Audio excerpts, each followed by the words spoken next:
Alright, so your boy just kind of was just testing out Flimsy, and I'm not gonna lie, bro. This perk is actually really fun when you don't got stream snipers, I'm not gonna lie. So we're gonna be doing a full analysis on it. We're gonna talk about the pros and cons. We're gonna be talking about if it's better than any other perks. And lastly, I'm gonna give my final opinion on it.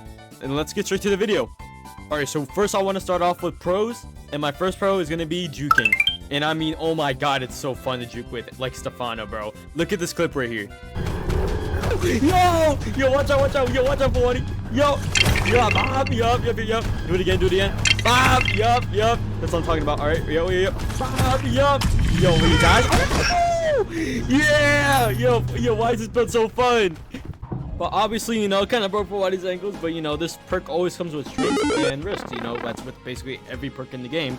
But obviously, I showed me managing my stamina pretty well. You know, balancing it out for, you know, simple jukes, so I can get distance from the killer. I mean, you know, mixing Stefano with it, you know, Stefano's a really great, like, item to use with Flimsy.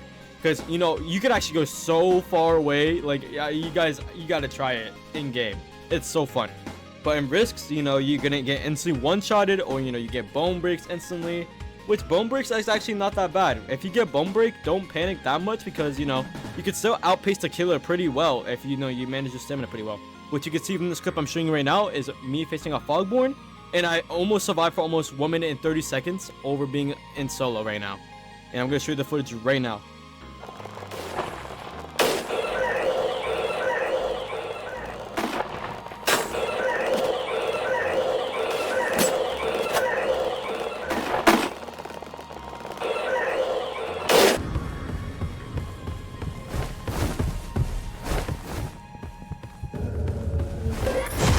And before you watch that clip, you might have noticed that I listed all the risks and stuff on what makes this perk bad. So I'm going to talk about each one individually really quick in a short explanation. So for number one, I said quick death because, you know, there's plenty of monsters that can literally just one-shot you with one M1 or instantly get you the bone break instantly. And that goes with number two, which is health, you know, because you only have 45 HP. There's so much you can only do. You got to be careful around your surroundings. You got to look around, make sure, you know, with the current lighting, it's really hard to see where, you know, the monster is, where the walls are, all that kind of stuff. So yeah. And then I picked number three, which is likely targeted, because when you know, if the monster sees an easy kill with a low health bar, they're going to go for you instantly, you know. And then I picked energy for number four, because, you know, you don't get a lot of energy. Sure, you may get a lot of stamina, but you're not going to get, like, that far, like, you know, overtime. But, you know, you can do it in quick successions. And then for number five, I said monster RNG, because, you know, like I said, there could be MX, which, you know, he limits your stamina all the way to 38 with just one spacebar. And then, you know, you also got other killers, you know. Technically, Fogborn can be a little bit of counter, you know. If he sees you with Foggy Stare, it's basically over at that point. There can also be Baldy, because Baldy can just out-stamina you instantly with this perk. Because the whole point of this perk is that you should be either juking or hiding. And that's basically it, in my opinion. And next up, we got map RNG. There could be some maps, you know, that aren't too perfect for this perk. You know, there could be the Baldy map, where they can just easily see you, because you're not really going to be running anywhere. And a good example of a good map RNG that I personally like is, you know, Mansion. Because, you know, Mansion gets you in places fast. You can get to the cage fast, you can get to the hole fast, you can get to the stairs fast, the vending machine, you name it, anywhere you can basically go.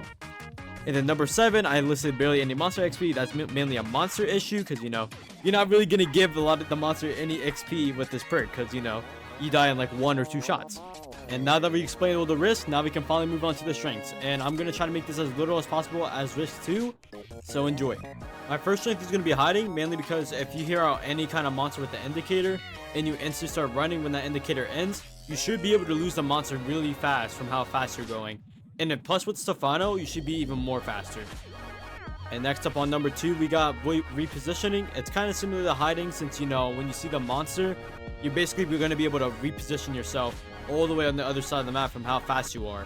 Like, pretend if there was a monster right, like, in front of the wall. If you heard that sound effect, you would be able to go on the other side of the map from how fast you are. Especially with Stefano, like I said earlier. And for number 3, we got stalling. And you know, I kind of love stalling a little bit in this game, but mainly the reason why stalling is so good in this game is because the more time you stall, the more time survivors get. And the more time survivors get, the more objectives they complete, so they can get monster chance and also lower the time. There's really nothing much to say for number 4 and 5. Honestly, I already talked about objectives, and I basically already talked about items too early in the video. So we're gonna move on to number 6, which is fun. And no, generally, like, this actually probably is the most like funnest perk ever. I actually love using this perk from like how high risk it is, but it's a high risk and reward kind of reward, you know. The cons and pros that I gotta list, but honestly, I don't really gotta compare that many perks towards Flimsy, because let's be honest here, it's probably better only than Tanky, and Tanky might even be better than Flimsy, because, you know, Flimsy still has a lot of like bad things about it that are like probably way worse than Tanky. But yeah, my final opinion honestly on this perk is that it's underrated and pretty overhated in my opinion. Like when I started playing it for almost like over like 20 to 40 rounds, it's been actually a blast playing it and learning like how to play the perk. And yeah, it's gonna be the end of the video. Thanks for watching this whole entire analysis. You know, kind of probably my most edited video for a long time. But yeah, I'm gonna go. Love you guys. Remember, you're always loved. And yeah, see ya.